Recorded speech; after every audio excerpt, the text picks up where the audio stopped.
Welcome to my channel PSC way. आज हम इस वीडियो में भारत में सार्वजनिक वितरण प्रणाली के बारे में एवं पब्लिक डिस्ट्रीब्यूशन सिस्टम के बारे में जानेंगे। यह मध्य प्रदेश लोक सेवा आयोग की मुख्य परीक्षा के पेपर 3 का एक सब टॉपिक है। इसके अलावा इसे हमें इसलिए भी जानना महत्वपूर्ण हो जाता है क्योंकि हमारे देश की लगभग 30% जो आबादी है वो गरीबी रेखा के नीचे है और भारत की लगभग 67% जो आबादी है वो पीडीएस से अनाज प्राप्त करती है। इसलिए हम इसका इतिहास एवं इसकी जो क्या प्रक्रिया होती है जिससे पूरा ये सिस्टम तैयार होता है उसके बारे में डिटेल में इस वीडियो में जानेंगे। तो चलिए वीडियो को स्टार्ट करते हैं। जिसने मेरे चैनल को सब्सक्राइब नहीं किया हो वो चैनल को सब्सक्राइब कर ले एवं वीडियो को लाइक करे। मैं अपने इस चैनल पर इसी प्रकार से महत्वपूर्ण टॉपिकों के लेके एक सीरीज लेके आने वाला हूँ, जिसकी एक पहली वीडियो हो चुकी है जिसमें मैंने समझाया है आपको कि किस प्रकार से हम भारत में या फिर विश्व में ऋतुओं का परिवर्तन होता है और कैसे दिन की अवधि घटती एवं बढ़ती है। जिसने वह वीडियो ना देखी हो तो मैंने एक प्लेलिस्ट बना दी है महत्वपूर्ण टॉपिक के नाम से, आप उसमें जाके उसको वीडियो को देख सकते हैं। चलो हम इस वीडियो को स्टार्ट करते हैं। ठीक है, मैं आपको इसके बारे में बाद में बताऊंगा कि कैसी होती है। एक बार हम पीडीएस के बारे में जान लेते हैं कि ये होता क्या है। तो ठीक है, आपको इसकी परिभाषा दिखाई दे रही होगी कि पीडीएस होता क्या है। पीडीएस परिभाषा है उपभोक्ताओं को महंगाई में सस्ती कीमतों पर आवश्यक वस्तुएं जैसे गेहूं, चावल, दाल, नमक, शक्कर और साबुन आदि को उपलब्ध कराना एवं खाद्य सुरक्षा को सुनिश्चित करना ही पब्लिक डिस्ट्रीब्यूशन सिस्टम के अंतर्गत आता है। ठीक है, मैंने आपको इतना बता दिया। उसके बाद में अब हम जानते हैं कि खाद्य सुरक्षा क्या होती है। तो हमारा जो फूड एंड एग्रीकल्चर ऑर्गेनाइजेशन है इंटरनेशनल लेवल पर, जो 1945 में स्थापना की गई थी और इसका रोम में इसका मुख्यालय है। ठीक है, उसके द्वारा एक परिभाषा दी गई है कि सभी लोगों को पर्याप्त मात्रा में उचित पोषण युक्त भोजन निरंतरता के साथ में न्यूनतम मूल्य पर उपलब्ध कराना ही खाद्य सुरक्षा कहलाता है। देखो 3 वर्ड हैं इसमें, एक पर्याप्त मात्रा, एक उचित पोषण युक्त भोजन और निरंतरता के साथ न्यूनतम मूल्य में उपलब्ध कराना ही खाद्य सुरक्षा के अंतर्गत आता है। तो इसको जब बनाने की हमारी सरकार के कुछ मुख्य उद्देश्य थे जिन्हें हम एक बार में जान लेते हैं। जैसे कि कमज़ोर वर्ग हैं जो हमारे, उनको उचित मूल्य पर राशन को उपलब्ध कराना, खाद्यान्न का स्टॉक बनाए रखना कि हमारे देश में अगर कहीं पर अकाल आता है तो उस चीज़ के लिए हम एफसीआई द्वारा जो खरीद की जाती है वो खाद्यान्न का स्टॉक बना के रखती है, जो पहले स्टोर करती है और जो पिछले साल का स्टॉक रहता है उसको रिलीज़ करती है, सरकारों को देती है। उसके बाद में खुले बाजार में, मतलब आज हमारी ओपन मार्केट है, सब डिमांड एंड सप्लाई का खेल है, उसी के आधार पर वस्तुओं पर अप्रत्यक्ष रूप से नियंत्रण स्थापित करती है सरकार। ठीक है, उसके बाद में अगला है हमारा पॉइंट कि आवश्यक वस्तुओं का वितरण में समाजीकरण का अर्थ होता है बराबर, सबको बराबर देना। ठीक है, आप हम इसकी एक इतिहास के बारे में जानते हैं कि इसका इतिहास कैसे प्रारंभ हुआ। ठीक है, तो सर्वप्रथम 1947 में जवाहरलाल नेहरू द्वारा गरीबों को क्या है मुफ्त में राशन की व्यवस्था की गई थी। कुछ लोग भारत से पाकिस्तान आए थे, ठीक, वो पाकिस्तान से भारत आए थे और जो कई क्षेत्रों में डिस्प्लेसमेंट हुआ था तो लोगों की स्थितियां खराब थीं, तो हमने गरीबों को राशन देना प्रारंभ किया। लेकिन यह प्रणाली के रूप में विकसित नहीं था उस समय पे। ठीक है, सरकार कहीं देती थी कहीं नहीं थी, असमानता देखी जाती थी। तो सरकार को यह आवश्यक हुआ कि हमें इसको एक प्रणाली के रूप में प्रारंभ करना चाहिए। तो 1960 के दशक में हमने सार्वजनिक वितरण प्रणाली को अपनाया। ठीक है, प्रारंभिक रूप में इसमें खाद्यान्न उपलब्ध कराया जाता था, लेकिन इसमें कई विसंगतियां देखी गई। ठीक है, विसंगतियां देखी गई, उसके आधार पर सरकार ने फिर इसे, क्योंकि कई जगह ये वितरित किया जाता था, कई जगह ये वितरित नहीं किया जाता था, तो उसमें असमानता थी। फिर उसमें सरकार हमारी क्या लेके आई, आरपीडीएस लेके आई, रिवैम्प्ड बोलते हैं इसको। रिवैम्प्ड का अर्थ होता है पुनर्विकसित, दोबारा से इसको विकसित किया है और उसको इसके लिए हमने इसके क्षेत्रों का विस्तार कर दिया, जैसे पहाड़ी, दूर दराज के क्षेत्र, जनजातीय क्षेत्र और जो पिछड़े क्षेत्र हैं उनको लेके हम ले आए। इसमें क्या दिया जाता था, 20 किलोग्राम प्रति राशन उपलब्ध कराया जाता था। ठीक है, हर एक परिवार को 20 किलोग्राम राशन उपलब्ध किया जाता था। उसके बाद में जब इसका क्रियान्वयन किया जा रहा था तो इसमें भी कुछ समस्याएं देखी गई। तो इन समस्याओं को दूर करने के लिए हमारे ये सॉलिसिटर जनरल थे, उनकी अध्यक्षता में एक हमारी समिति का गठन किया गया जिसे के वेणुगोपाल समिति कहते हैं। उसने अपनी जो रिपोर्ट दी उसके आधार पर फिर हमने हमारे द्वारा, ठीक है, आरपीडीएस के स्थान पर टीपीडीएस बनाई। इसका अर्थ था लक्षित सार्वजनिक वितरण प्रणाली, ठीक है, कि इसका टारगेटेड वितरण प्रणाली भी कहते हैं या पब्लिक डिस्ट्रीब्यूशन सिस्टम। इसमें हमने क्या लिया, जो गरीबी रेखा के नीचे के लोग हैं उनको हमने इसमें राशन उपलब्ध कराना प्रारंभ किया, जिसमें प्रत्येक परिवार को 35 किलोग्राम राशन उपलब्ध कराया जाता था। इसमें प्रति परिवार को 35 किलोग्राम राशन उपलब्ध कराया जाता। इसके बाद में इसका क्रियान्वयन लगभग 15 वर्षों तक चलता रहा, लेकिन इसके संचालन में भी बहुत सारी अनियमितताएं देखी गई, जैसे कि फर्जी राशन कार्ड, कुछ ऐसे राशन कार्ड बनाए गए जो लोग मर चुके हैं लेकिन वो राशन कार्ड आज भी एग्जिस्ट करते हैं, और कुछ ऐसे परिवार थे जिनके को तो राशन की आवश्यकता है लेकिन उनके पास में राशन कार्ड नहीं था। उस ऐसी नियमितताएं, और कई बार क्या है, जो खाद्यान्न होता है उसको बाज़ारों में भी बेच दिया जाता। उसके लिए वर्ष 2011-12 में बांधवा रिपोर्ट, ठीक है, डॉक्टर बांधवा की अध्यक्षता में डॉक्टर बांधवा रिपोर्ट ने गठित की गई और उसने अपनी कुछ अनुशंसाएं दी और उन्होंने मुद्दों को बताया कि क्या कहते, लगभग 2.5 करोड़ राशन कार्ड फर्जी पाए गए, लोग एग्जिस्ट नहीं करते लेकिन राशन कार्ड बने हुए थे। उसके बाद में अगला पॉइंट था कि ऐसे 1.5 करोड़ लोग देखे गए जिनको राशन की उपलब्ध आवश्यकता तो थी लेकिन उनके पास खाद्यान्न की पहुंच नहीं हो पा रही थी, ठीक है। अनाज का निम्न गुणवत्ता का होना, सड़ा गला होना, अच्छी क्वालिटी नहीं थी। उसके बाद में कि पहले क्या केरोसिन तेल मिलता था लेकिन अब केरोसिन तेल की जो खेती बाज़ारों में ही 35% बेच दिया जाता था, उसको उपयोग में नहीं लिया जाता था। उसके बाद में संस्था के रूप में इसका भ्रष्टाचार होने लगा, ठीक है, कि जो लोग काम करने थे, ये रिपोर्ट बांधवा रिपोर्ट के द्वारा दी गई। उसके बाद सरकार के द्वारा वर्ष 2013 में FSC लेके आया गया, फूड सिक्योरिटी अधिनियम 2013 लेके आया गया और इसको लागू किया।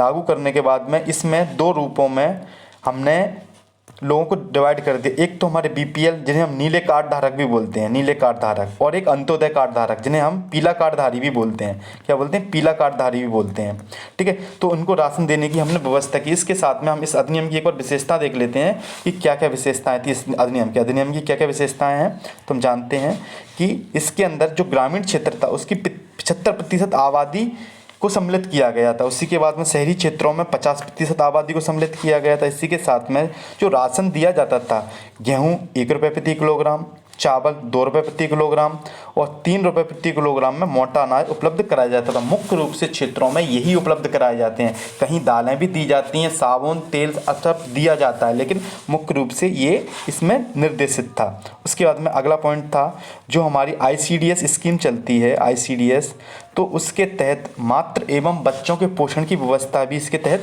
की गई थी और इसमें मध्याह्न भोजन को भी कहीं कहीं जोड़ दिया गया था, ठीक है। इस हिसाब से यह भारत की लगभग 67% आबादी को सम्मिलित करती थी। आज वर्तमान में यह 93 से लेकर 95 करोड़ के अंतर्गत लोग इसके अंतर्गत आते हैं। 95 करोड़ लोग आते हैं क्योंकि भारत की आबादी 140 करोड़ से प्लस हो गई है।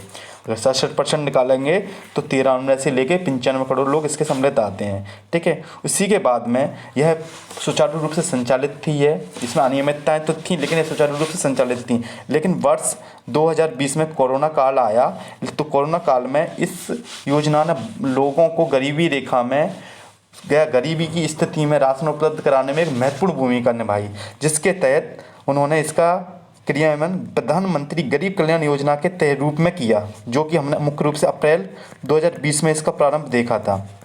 हमने कई बार देखा था कि प्रधानमंत्री जी कहते थे कि हम विश्व की इतनी बड़ी आबादी को राशन फ्री में उपलब्ध करा रहे हैं। इसमें मुख्य रूप से जो 1, 2, 3 रुपए की राशि थी वो भी नहीं ली जाती थी, फ्री में उपलब्ध कराई जाती थी, जो कि अभी भी वर्तमान में मुख्य रूप से संचालित है। इससे पूर्व जब देश में इसमें अनियमितताएं थीं तो सरकार द्वारा 9 अगस्त 2019 में केंद्र सरकार द्वारा एक योजना लेके आई गई, जिसके बोलते हैं हम one nation one ration card योजना, जिसमें क्या रहता है कि हम देखते हैं कि हमारे बिहार एवं उत्तर प्रदेश से मजदूर गुजरात, महाराष्ट्र, कर्नाटका आदि क्षेत्रों में काम करने के लिए जाते हैं, लेकिन उनका राशन कार्ड तो वहाँ का होता है, लेकिन वो रहते वहाँ हैं तो उन्हें तो खाद्यान्न की आवश्यकता है। तो सरकार ने कहा कि एक देश है हमारा तो एक राशन कार्ड होगा, तो उसमें कुछ चीज़ें उपलब्ध कराई गई। तो इस योजना की हम मुख्य विशेषताएँ देख लेते हैं कि इसकी मुख्य विशेषताएँ क्या थी।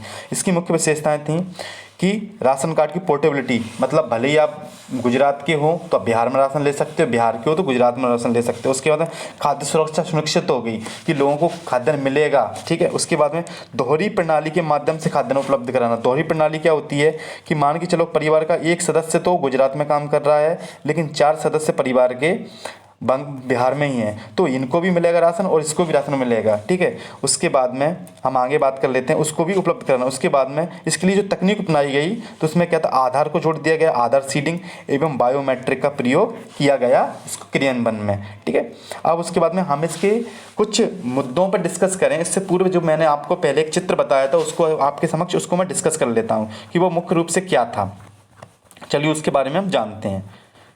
यह बहुत महत्वपूर्ण टॉपिक है और हमें इसके बारे में जानकारी होना चाहिए। देखिए, जैसा मैंने आपको भी बताया था कि वर्ष 1947 में प्रारंभ हुई, लेकिन 60 में हमारा यह मुख्य रूप से यह हमारे समक्ष आई।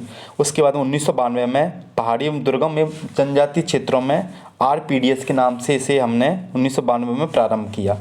ठीक है, जिसमें 20 किलोग्राम हमारा अनाज दिया जाता था। उसका इतिहास है, प्रारंभ रूप में जो मैंने इतिहास बताया आपको वो इसका इतिहास है। और फिर इसको TPDS के रूप में गरीबों, मुख्य रूप से गरीबों तक इसकी पहुंच, जिसमें 35 किलोग्राम राशन उपलब्ध कराया जाता था। इसी के साथ में 2013 में FSA को लेके आए हम, जिसमें 67% देश की आबादी सम्मिलित थी BPL अंत्योदय के रूप में, जिसमें गेहूँ 1 रुपये, धान 2, जो चावल हैं 2 रुपये, मोटे ने 3 रुपये के। उसके बाद वर्तमान में प्रधानमंत्री गरीब कल्याण योजना के तहत यह मुफ्त में राशन उपलब्ध कराती है। एक बार हम बता दें तो सर इसमें जो राशन वाशन उपलब्ध कराया जाता है तो आता कहाँ से है, तो उसके बारे में हम चर्चा कर लेते हैं। तो ये हमारा उसमें उसके बारे में हम बताते हैं। देखो, सबसे पहले किसान होता है, किसान हमें फसल उगाता है, ये किसान हो गया हमारा फसल। उसके बाद हमने देखा होगा कि हमारी जो आप आसपास की मंडियाँ होती हैं तो सरकार द्वारा FCI के माध्यम से MSP पर, ठीक है, अधिग्रहण किया जाता है MSP पर FCI के माध्यम से। फिर उसका परिवहन किया जाता है, फिर उसका भंडारण किया जाता है, भंडारण किया गया। उसके बाद में जब भंडारण कर लेती है केंद्र सरकार तो वह सरकारों को रिलीज़ करती है केंद्रित निर्गमित मूल्य। ठीक है, जो निकलने वाला मूल्य है वहाँ से निकलता है, जिसमें अधिग्रहण, परिवहन, भंडारण सब कुछ शामिल आता है। उसके बाद में आपने देखा होगा आपके आस पड़ोस में या गाँव में PDS की शॉप होती हैं।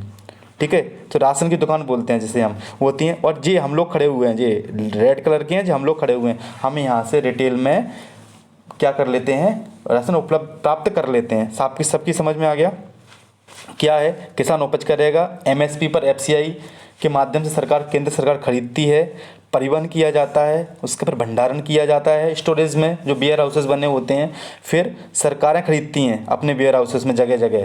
ठीक है, राज्य सरकारें खरीद रही हैं, राज्य सरकारें, और फिर उसके बाद अपनी PDS की शॉपों पे भेज देती हैं। वहाँ हम लाइन लगा के बायोमेट्रिक आधार सीडिंग के माध्यम से ये हम राशन प्राप्त करते हैं। अब हम करते हैं इसके मुख्य मुद्दे क्या हैं। ठीक है, ये क्यों प्रारंभ की गई थी, वर्तमान में इसकी स्थिति क्या है, हमने इसके दूर करने के लिए, चुनौतियों को दूर करने के लिए मुख्य क्या क्या उपाय अपनाए हैं। ठीक है, तो चलो हम इस पर चर्चा करते हैं। तो जैसा कि हम आगे देख पा रहे होगे आप, इसमें बताया है सार्वजनिक वितरण प्रणाली की प्रमुख चुनौतियाँ। तो हमारे समझ क्या क्या चुनौतियाँ हैं। ठीक है, तो क्या है, खाद्यान्न बाज़ारों में बेच दिया जाता है, जो प्राप्त होता था उसको बाज़ारों में बेच दिया जाता था। कहीं कहीं खाद्यान्न की शिकायतें, जैसे निम्न गुणवत्ता का होना, ये कई बार शिकायतें हमने को देखने को मिलती हैं। उसके बाद में अगर हम बात करें तो सरकार इसको सब्सिडी के रूप में करती है, तो सरकार पर राजस्व घाटा बढ़ता है, क्योंकि सब्सिडी में पैसा खत्म कर रही है सरकार, तो सब्सिडी के रूप में राजस्व व्यय अधिक बढ़ता है, तो राजस्व घाटा बढ़ने की संभावना रहती है। उसके बाद में मूलतः जो है गेहूं और चावल ही दिए जाते हैं, दालें, तेल, नमक, शक्कर तो बहुत ही कम देखने को मिलता है।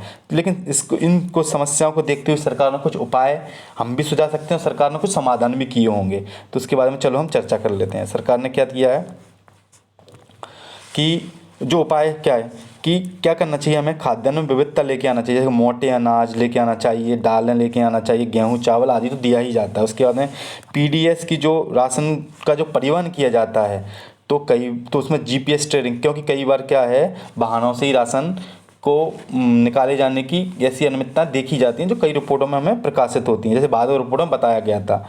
ठीक है, उसके बाद में सरकार द्वारा क्या क्या प्रयास किए जा रहे हैं, अब हम उसके बारे में चर्चा कर लेते हैं। सरकार के द्वारा क्या क्या प्रयास किए गए हैं। सरकार द्वारा किए जा रहे प्रयास, PDS में DBT का प्रयोग। ठीक है, डायरेक्ट अगर कहीं पर राशन की उपलब्धता नहीं है या राशन नहीं दिया जा रहा है तो सरकार आपको पैसा दे देती है कि ये राशन के पैसे हैं, तो आप बाज़ार में जाके राशन खरीद सकते हैं। तो उसमें DBT, डायरेक्ट DBT का अर्थ होता है डायरेक्ट प्रत्यक्ष या डायरेक्ट बेनिफिट ट्रांसफर, प्रत्यक्ष लाभ हस्तांतरण बोलते हैं जिसको, हस्तांतरण, प्रत्यक्ष लाभ हस्तांतरण, डायरेक्ट बेनिफिट ट्रांसफर। ठीक है, इसमें क्या और क्या होता है, इसमें कि 100% राशन कार्डों का आधार कार्ड से अब जोड़ दिया, मुख्य था 98 97 के आसपास देखने को मिलता है। तो मुख्य रूप से क्या है, आधार कार्ड से हमने राशन कार्डों को जोड़ दिया गया है। और एक देश एक राशन कार्ड की योजना से पोर्टेबिलिटी की संभावना हो गई है, क्योंकि आप यहाँ के हो तो आप बाहर जाकर आप राशन ले सकते हो जहीं भी रह रहे हो आप। उसके बाद FCI के द्वारा जो ऑनलाइन डिपो की योजना प्रारंभ की गई थी 2017 में।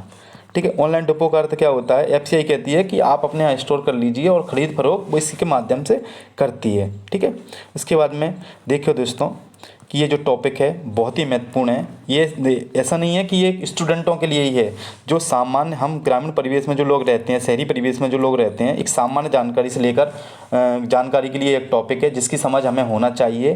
ठीक है, अगर यह वीडियो आपको अच्छी लगी हो तो मेरी वीडियो को लाइक करें और चैनल को सब्सक्राइब करें और अपने दोस्तों को भी भेजें। इसी प्रकार के टॉपिकों पर मैं वीडियो लाता रहूँगा। बहुत बहुत धन्यवाद।